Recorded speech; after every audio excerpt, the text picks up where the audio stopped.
वृषभानुसुते देवी प्रणमामि हरिप्रिये। हे कृष्ण करुणा सिंधु दीनबंधु जगतपते गोपेश गोपिका कांत राधा कांत नमस्तुते।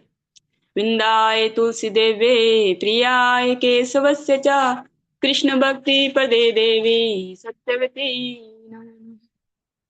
जय श्री कृष्ण चैतन्य प्रभु नित्यानंद श्री अद्वैत गदाधर शिवासदि गौर भक्त वृंद। हरे कृष्णा कृष्ण कृष्णा हरे हरे हरे राम राम राम हरे हरे। सर्वप्रथम भगवान के अभिन्न प्रकाश विग्रह गुरुपाद पद्मति दंड स्वामी अष्टोत्तर सहस्री श्रीमद् भक्ति प्रसाद विष्णु गोस्वामी ठाकुर गुरुदेव महाराज के चरण कमलों में कोटि कोटि दंडवत ज्ञापन करते हुए उनकी अहेतु की कृपा की प्रार्थना करती हूँ। वे हम पे कृपा करे ताकि निज कर्ताभिमान भाव को छोड़कर केवल उनकी वाणी के वाहक के रूप में मेरा परिचय हो। तत्पश्चात परम गुरुदेव नित्य लीला परिष्ठ श्री श्रीमद् भक्ति दयित माधव गोसाई महाराज व परमेष्टि गुरुदेव नित्य लीला परिष्ठ श्री रूपानुगर भक्ति सिद्धांत सरस्वती ठाकुर प्रभुपाद व समस्त गुरु परंपरा जय युक्त हो। हम पे कृपा वर्षण करे ताकि हमारी हरि गुरु वैष्णव सेवा में गतिमति हो सके। श्रीमन नित्यानंद प्रभु जय युक्त हो। युगा अवतार श्रीमन चैतन्य महाप्रभु जय युक्त हो। वृंदावन बिहारी गोपीनाथ भगवान जय युक्त हो। भगवान के समस्त अवतार भगवान के समस्त धाम जय युक्त हो। हम पे कृपा वर्षण करे ताकि हमारी जो मंगलमय हमारे लिए जो मंगलमय है जो हरिनाम कीर्तन और वैष्णव सेवा उसमें हमारी रतिमति हो सके। मैं अपने शिक्षा गुरुओं के चरणों में भी दंडवत ज्ञापन करती हूँ। वे हम पर कृपा करे ताकि हमारी गुरु वैष्णवों के सानिध्य में हमारा आध्यात्मिक जीवन आगे बढ़ सके। आज की प्रातःकालीन कक्षा को प्रारंभ करते हैं। ओम नमो भगवते वासुदेवाय। ओम नमो भगवते वासुदेवाय। ओम नमो भगवते वासुदेवाय। हम लोग श्रवण कर रहे हैं श्रीमद् भागवतम जी का महात्म्य। आज हम 6वें अध्याय का 90वां श्लोक से श्रवण करेंगे। आप लोग एक चित्त होके सुने। ततो नमः तच्चरणेषु नारदा तथा सुखादीनपि तापसाञ्च अथा प्रहिष्टा परिनष्टमोहा सर्वे ययुपीत कथामितास्ते भक्तिसुताभ्यां सह रक्षितास्या शास्त्रे स्वकीयेऽपि तदा सुखेन अतो हरिर्भागवतस्य सेवना चित्तं समायति हि वैष्णवानाम्। इसके पश्चात नारद जी ने भगवान तथा उनके पार्षदों के चरणों को लक्ष्य करके प्रणाम किया।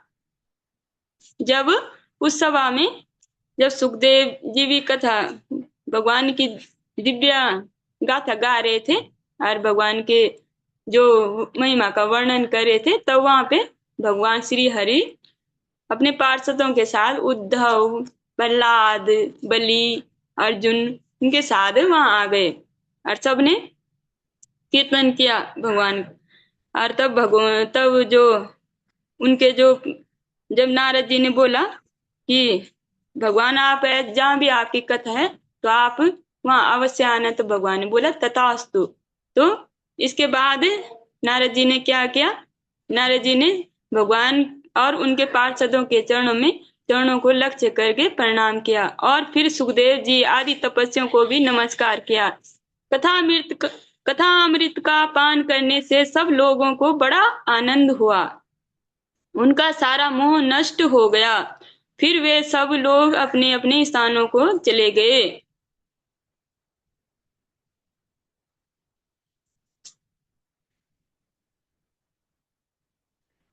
उस समय सुखदेव जी ने भक्ति को उसके पुत्रों सहित अपने शास्त्र में, इस भागवतम जी में स्थापित कर दिया। इसी से भागवत का सेवन करने से श्री हरि वैष्णव के हृदय में विराजते हैं।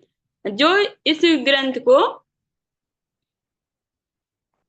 का अध्ययन करते हैं, मतलब जिनके हृदय में श्री हरि के लिए प्रेम है, ऐसे वैष्णव, उनके जब वो इस ग्रंथ का अध्ययन करते हैं तो श्री हरि उनके हृदय में स्थापित हो जाते हैं।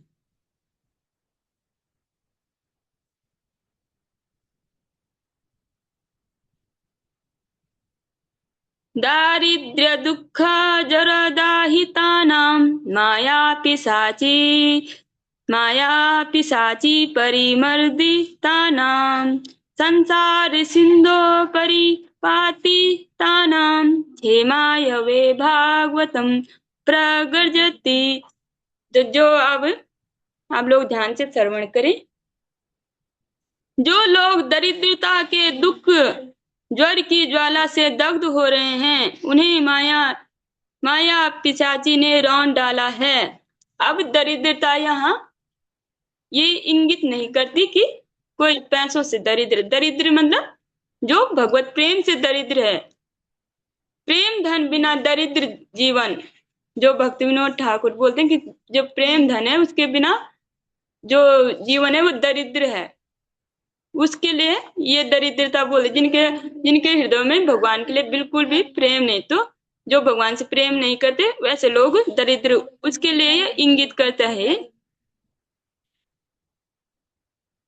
दरिद्रता के दुख ज्वर की ज्वाला से दग्ध हो रहे हैं, जिन्हें माया पिशाची ने रौंद डाला है, तथा जो संसार समुद्र में डूब रहे हैं, उनका कल्याण करने के लिए भागवत सिंहनाद कर रहा है। तो जो भागवतम जी है, जो माया रूपी पिशाची है, नरोत्तम ठाकुर बोलते हैं, विषय भूलिया अंध हैनु दीवानी सी, गले फांस दीते फिरे माया ये पिशाची। जिस माया के पीछे लोग इतने अंधे होके दिन रात भूले, मतलब दिन रात पर रखे हैं, दिन रात लोगों ने एक कर रखा है माया के लिए, तो उस माया को, जो माया रूपी जो पिशाची है, निस्दिन उनके गले में फांसी डाले हुए, मतलब निस्दिन ही वो काल के ग्रास धीरे धीरे बनते जा रहे हैं, उनको पता ही नहीं चल रहा है, जो ऐसे विषय लोग हैं। तो जो नरोत्तम दास ठाकुर है वो तो है नहीं ऐसे, लेकिन वो हमारे लिए ऐसे कीर्तन मतलब बोल रहे हैं, जो संसारी जीव हैं, जो विषय सागरों में डूबे हैं, तो उनका उद्धार कैसे होगा। इहार करिया जया छड़ान ना जाए, साधु कृपा बीना नहीं उपाय। तो इस माया रूपी पिशाच से कोई जय नहीं कर सकता, कोई अपने बल पे इसे जीत नहीं सकता। कोई कितना भी इस संसार में कितना भी लगा लो बुद्धिमान हो, या जिसने सारे शास्त्र पढ़ लिए, जिसने सब कुछ देख लिया, वो इस माया को नहीं समझ सकता। तो इसे समझने, इसके जय करने के लिए साधु कृपा बिना नाहिक उपाय, बिना गुरुदेव की कृपा के, बिना गुरु वैष्णव कृपा से जय नहीं हो सकता। जैसे हम इस तरह से समझ सकते हैं, मैं समझाने का प्रयास करूंगी जितना मुझ में मतलब सामर्थ्य होगा गुरु कृपा से। गुरुदेव ने तो सब पे ही बराबर कृपा कर रखी है, लेकिन जो हमारा पात्र होता है जिस हिसाब से रहता है छोटा, तो उसमें उतना ही घुसता है। तो फिर भी मैं प्रयास करती हूँ। जैसे अर्जुन का एग्जाम्पल लेते हैं। अर्जुन जो थे वो बहुत बड़े धनुर्धर थे, उनसे बड़ा धनुर्धर इस विश्व में कोई नहीं था पृथ्वी।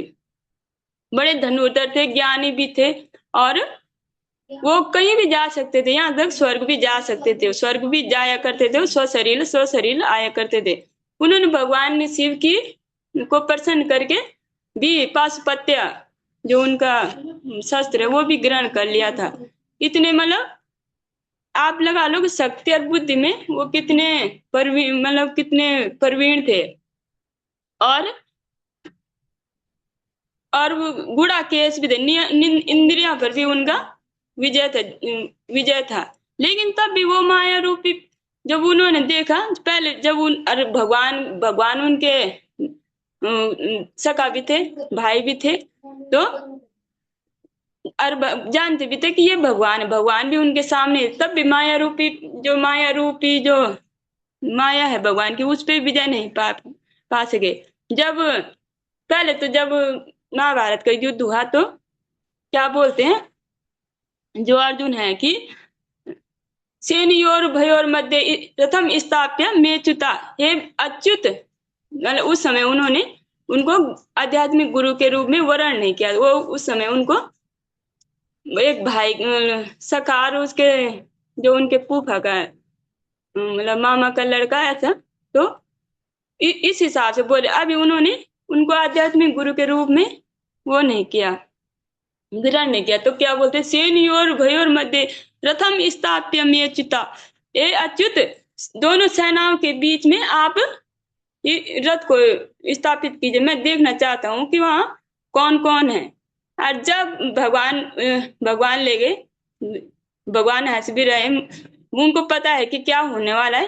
तो जब उन्होंने देखा, जब ले गए दोनों सेनाओं को, जब देखा उन्होंने कि जो सारे स्वजन हैं, सब मेरे जो स्वजन है, मेरे गुरु वर्ग हैं, मेरे भाई हैं, तब उनकी हालत खराब हो गई। तब वो बोलते हैं, तब उनकी ऐसी हालत थी कि बेपतु से शरीर में रोम हर्ष हर्ष जाए थे, मेरा पूरा शरीर क्या हो रहा है, कांप रहा है, और मेरे जो पूरे शरीर में जो रोंगटे खड़े हो रहे हैं, ये सब दृश्य देख के, ऐसे सोच के भी कि मैंने इनके साथ करना है लड़ाई।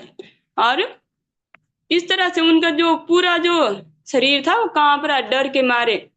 वे पतुत से शरीर में रोम हर्ष हर्ष जाए थे, गांडीव गांडीव संसृते हस्ता, मेरे जो गांडीव धनुष है वो हाथ से छूट रहा है। तक चाय परिदय थे, मेरी त्वचा क्या हो रही, जल रही है। इस इतना भयंकर उनको वो हो गए ये सब देख के। तब तब क्या करते हैं वो, इस तरह से अपना दुख, मतलब बहुत ही ज्यादा वो हो गए थे, मतलब उनको, मतलब उन्होंने मना कर दिया था कि अब मैं युद्ध नहीं करूंगा, मेरे बस का नहीं है। तो तब जब भगवान जी ने उनको समझाया, तब बाद में क्या बोलते हो, कार्पण्य दोषो पहता स्वभाव, जो मेरे कार्प जो मेरे जो मैं कृपण जो मैं कृपण है, जो मेरे कृपणता के कारण जो मेरे दोष हैं उसके कारण मैं ये सब नहीं समझ पा रहा हूँ कि मैं क्या करूँ क्या ना करूँ। आप जो मेरे लिए उचित है वो समझाए, आप मुझे समझाए कि मैं क्या करूँ इस सिचुएशन, और मैं आपको आध्यात्मिक गुरु के रूप में स्वीकार करता हूँ। तो जब उन्होंने भगवान को आध्यात्मिक गुरु के रूप में स्वीकार किया, तब भगवान ने उनको मार्गदर्शन किया सब तरह तरह से। तब तब जब उनके सारे संशय मिट जाते हैं, तब वो युद्ध के लिए तैयार होते हैं। तब जब वो बाद में बोलते हूँ, अब मेरे दिमाग में श्लोक आ नहीं रहा, बाद में बोल दूंगी। तो इस तरह से नष्टो मोहा स्मृति लब्धा तब प्रसादेन में अच्युता, हे अच्युत, आपके प्रसाद से जो मेरी बुद्धि थी जो वो वापस आ गई है, जो मेरी याददाश्त थी वापस आ गई है। जब भगवान ने उनका मार्गदर्शन किया, तब जाके अर्जुन ने इस माया रूपी पिशाची पे जय जय करने के लिए वो तैयार हो गए। नहीं तो वो तो, अब हम थोड़ा भौतिक और जो संसारी लोग हैं उनके बारे में भी मैं प्रयास करती हूँ कि समझा सकती हूँ कि नहीं समझा सकती हूँ। तो जो जैसे लोग होते जो जो भगवान के अनुगत्य में नहीं होते, गुरु वैष्णव के अनुगत्य में नहीं होते, तो वो क्या करते हैं, जब उनको कुछ मिल जाता है तो वो खूब गर्व से राजा की तरफ महसूस करते हैं और खूब आनंद लेते हैं, लेकिन उनको कुछ कष्ट हो तो एकदम वो हताश हो जाते हैं और मृत के समान हो जाते हैं।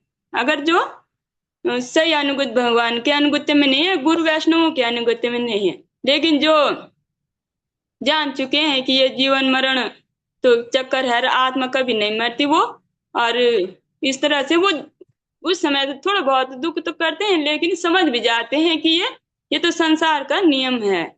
इस तरह से हम समझ सकते हैं।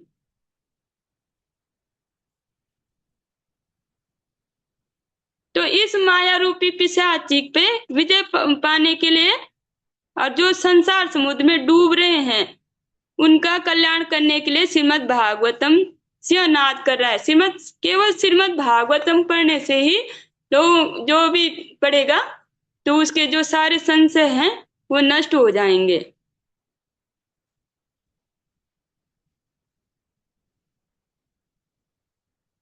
सौनक उवाच सुखेनोक्तं कदा राज्ञे गोकर्णेन कदा पुनः सुरसे कदा ब्रह्मेच्छिन्दी मे संशयं त्वविमम्।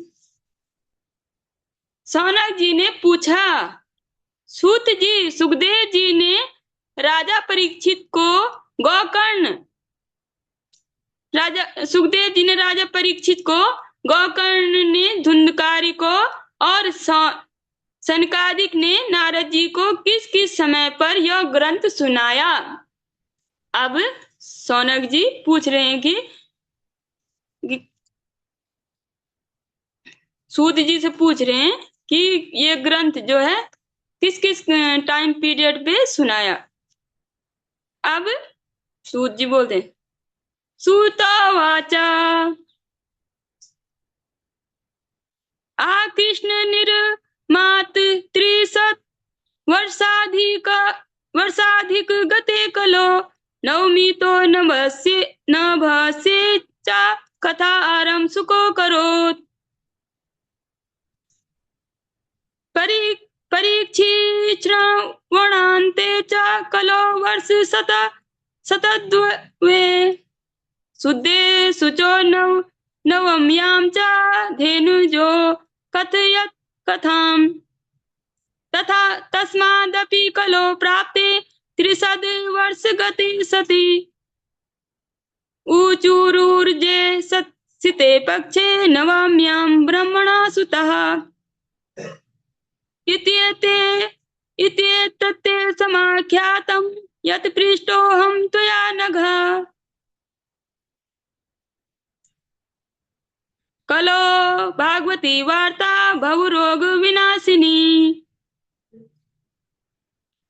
अब भगवान श्री कृष्ण के स्वधाम गमन के बाद जब भगवान अपने धाम चले गए थे, कलयुग के 30 वर्ष कुछ अधिक बीत गए थे। जब कलयुग के 30 वर्ष और कुछ थोड़ा समय और हो गया था, भाद्रपद मास की शुक्ला नवमी को सुखदेव जी ने कथा आरंभ की थी। सुखदेव जी ने भाद्रपद की शुक्ला नवमी को सुनाई थी, परीक्षित जी को आरंभ की थी। राजा परीक्षित के कथा सुनने के बाद जब ये उन्होंने कथा कर ली थी, कलयुग के 200 वर्ष बीत गए। इसके बाद 200 वर्ष बीत गए, मतलब 230 वर्ष बीत गए। तब बीत जाने पर आषाढ़ मास की शुक्ला नवमी को गोकर्ण जी ने यह कथा सुनाई थी और 200 वर्ष बाद गोकर्ण जी ने कथा सुनाई। इसके पीछे कलयुग के 30 वर्ष, अब इसके बाद इसके मतलब जो 200 वर्ष बाद सुनाई तो उसके 30 वर्ष बाद क्या सुनाई, किसने सुनाई? कार्तिक शुक्ला नवमी को सनकादिक ने कथा आरंभ की, जो जिनका भी हमने श्रवण किया। इस तरह से तो बोले निष्पाप तो अनगा मतलब निष्पाप सौनक जी, आपने जो कुछ पूछा उसका उत्तर मैंने आपको दे दिया है। इस कलयुग में भागवत की कथा बहुरोग की रामवाण औषध है। संत जन आप लोग आदर पूर्वक इस कथा अमृत का पान कीजिए। यह कृष्ण को अत्यंत प्रिय है। संपूर्ण पापों का नाश करने वाला, मुक्ति का एकमात्र कारण और भक्ति को बढ़ाने वाला है। जो ये भागवतम जी है, तो जो चैतन्य महाप्रभु ने भी हमको, चैतन्य महाप्रभु ने जो बोल रखे, जो प्रहलाद जी ने नवदा भक्ति बोला, जो चैतन्य महाप्रभु ने 5 जो है हमारे लिए बोल रखे हैं कि जो 5 चीजें हैं वो हमें करनी है। एक साधु संग, संकीर्तन, तीसरा श्रीमद् भागवत का अध्ययन, और चौथा है विग्रह सेवा, 5वां है धामवास, मतलब धामों में जाना। तो ये बोल रहे हैं कि जो ये भक्ति को बढ़ाने, अगर किसी कोई भक्ति मार्ग पे ईमानदारी से चल रहा है तो उसको भागवतम जी का अध्ययन जरूर करना चाहिए, नित्य सेवन करना चाहिए। लोक में अन्य कल्याणकारी साधन का विचार करके और तीर्थों का सेवन करने से क्या होगा? जो साधन है उनका बल करने से क्या होगा, किसी ने अगर भागवतम जी को नहीं पढ़ा।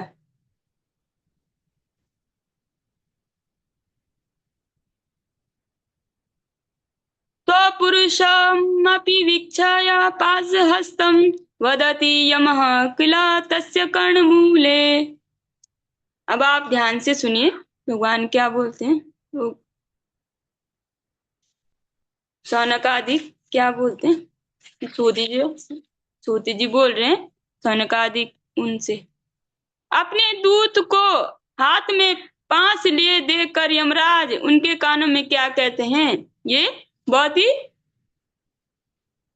हमारे लिए बहुत ही इम्पोर्टेंट बात है, आप लोग सब ध्यान से सुने। तो जो यमदूत क्या बोलते हैं, यमदूत जब अपने हाथों में, उनके हाथों में क्या रहता है, फास, मतलब हंटर। देखो जो भगवान की कथा वार्ता में मत हो रहे हो उनसे दूर रहना। यमदूत भी, यमराज बोल रहे हैं जो भगवान के शुद्ध भक्त हैं, वैष्णव हैं, उनसे दूर रहना। मैं और औरों को ही दंड देने की शक्ति रखता हूँ, वैष्णवों को नहीं। जो और हैं विषयी लोग, मैं सिर्फ उनको दंड देने का मुझे अधिकार है, वैष्णवों के पास जाने का भी मुझे अधिकार नहीं है। जो हम सुबह वैष्णव वंदना में सुनते हैं, सर्ववांछ सिद्धि हया यमा बंद छूटे जगते दुर्लभ भय प्रेमाधान लूटे। जो ये भक्ति मार्ग है वो सभी प्रकार से उचित है, सभी प्रकार से जीवों के लिए कल्याणकारी है। एक तो सबसे बड़ा भय सबको मृत्यु का ही रहता है, और इसमें खुद यमराज बोल रहे कि मैं अपने यमदूतों की उनके आसपास भी मत भटकना जो भगवान के भक्त हैं, और मुझ में सामर्थ्य नहीं है उनको दंड देने की, ऐसा यमराज बोल रही है। हमने अजामिल जो ब्राह्मण थे उनके संदर्भ में भी सुना था, आगे भी आप श्रवण करेंगे। तो इतनी बड़ी महिमा है वैष्णवों की, जो ये सब जान के भी भक्ति नहीं करेंगे वो तो आत्मघाती लोग हैं, अपने ही पांव पे वो कुल्हाड़ी मारने का कार्य करेंगे। उनको 11वें स्कंद में भी हमने पढ़ा था कि ऐसे लोग कैसे होते हैं, आत्मघाती।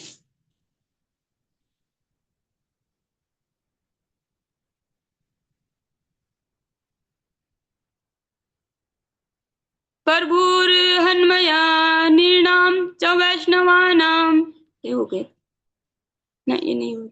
परिहरा भगवत कथासु मत्तान प्रभुर्मनया निर्णाम च वैष्णवानाम।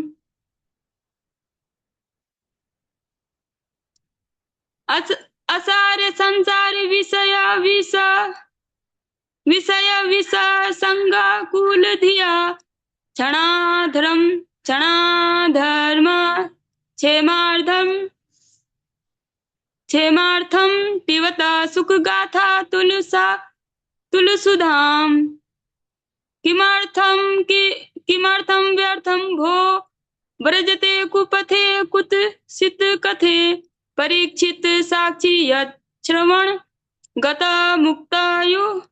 मुक्त्युक्ति कथने। इस असार संसार में विषय रूप विष की आसक्ति के कारण व्याकुल बुद्धि वाले पुरुषों अपने कल्याण के उद्देश्य से आधे क्षण के लिए भी इस सुख कथा अनुपम सुधा का पान करो। प्यारे भाइयों, निंदित कथाओं से युक्त कुपथ में व्यर्थ क्यों भटक रहे हो? इस कथा के कान में प्रवेश करते ही मुक्ति हो जाती है। इस बात के साक्षी राजा परीक्षित हैं। तो सूत जी बोलते हैं कि जो ये कल्याणकारी कथा है, जो विषय सागरों में आसक्ति में व्याकुल जो बुद्धि वाले पुरुष हैं, वो एक क्षण के लिए भी इस कथा का पान करें। तो एक क्षण में जो विषयी लोग हैं, अगर किसी की स्वीकृति हो, अगर भगवान की कृपा हो, तो एक क्षण में भी इंसानों की हृदय वृत्ति बदल जाती है और वो भगवान की शरण में आ जाते हैं। तो एक क्षण में तो जो खटवांग महाराज थे, वो खटवांग महाराज तो जो बहुत ही महान राजा थे, वो ऐसे राजा थे कि जो मतलब जब देवराज इंद्र ने उनसे सहायता मांगी तो वो उनके साथ भी चले गए। जो असुर लोग हैं, उनको परास्त करने के लिए उन्होंने किया बहुत वर्षों तक किया। और तब जब उन्होंने अपना कार्य पूरा कर दिया, जो असुर थे उनको मार डाला, तब इंद्र बोलते हैं कि आप मुझसे कुछ मांगो, अब आप हमसे कुछ मांगो, आपने हमारे कार्य सिद्ध कर दिया।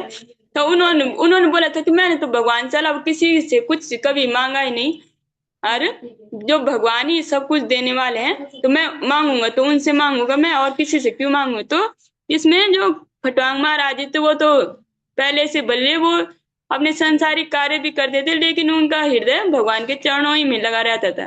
तो उन्होंने इंद्र से बोला कि मेरे पास कितना समय। उन्होंने बोला कि 2 घड़ी का, 2 घड़ी मतलब एक मुहूर्त का समय है आपके पास। तो उन्होंने जो भी अपने कार्य थे, जो भी ब्राह्मणोचित, जो भी उन्होंने ब्राह्मणों को दान देना दिया, और भगवान के चरण कमलों में अपने मन को स्थिर किया और भगवान के चरण कमलों को प्राप्त किया।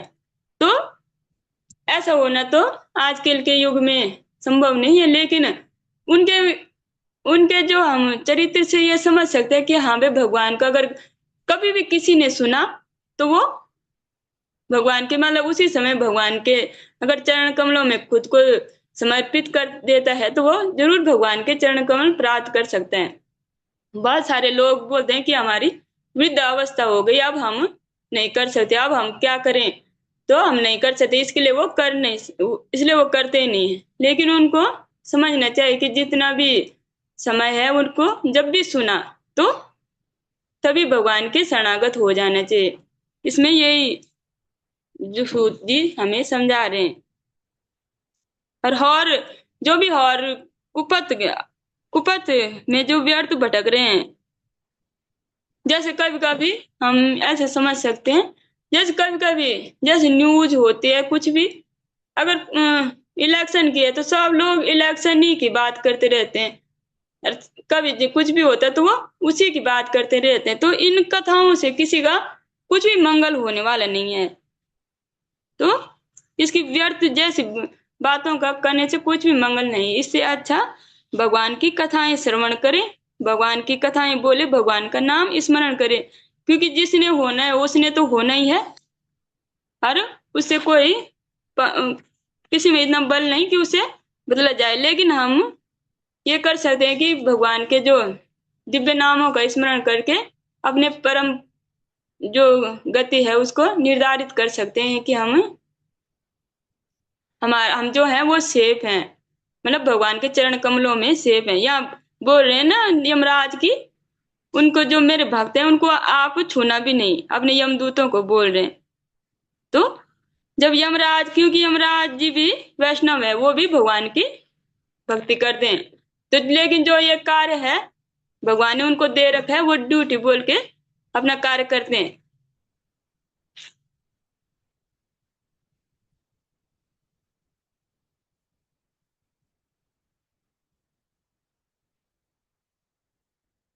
रस संस्थेन श्रीसुकेन निहृता कथा कंठ संबद्धतेन स वैकुंठ प्रभुर्भवेत्। श्री सुखदेव जी ने प्रेम रस के प्रभाव में स्थित होकर इस कथा को कहा था। इसका जिसका जिसने कंठ इसका जिसके कंठ से संबंध हो जाता है वो वैकुंठ का स्वामी बन जाता है। सौनक जी, मैंने अनेक शास्त्रों को देखकर आपको यह परम गेह गोप्य रहस्य अभी सुनाया है। इति च परगुह्यं सर्व सिद्धांत सिद्धिं संपत्ति निगतिं ते शास्त्र पुंजा विलोक्य जगति सुख कथा तो निर्मलम नास्ति किंचित् पीवा परम सुख हेतो द्वादश स्कंद सारम। सौनक जी, मैंने अनेक शास्त्रों को देकर आपको यह परम गोप्य रहस्य अभी सुनाया है। सब शास्त्रों के सिद्धांतों का यही निचोड़ है। ये सभी वेद और शास्त्रों का एसेंस है। श्रीमद् भागवत। संसार में इस सुख शास्त्र से अधिक पवित्र और कोई वस्तु नहीं है। अतः आप परमानंद प्राप्ति के लिए इस द्वादश स्कंद रूपी रस का पान करें।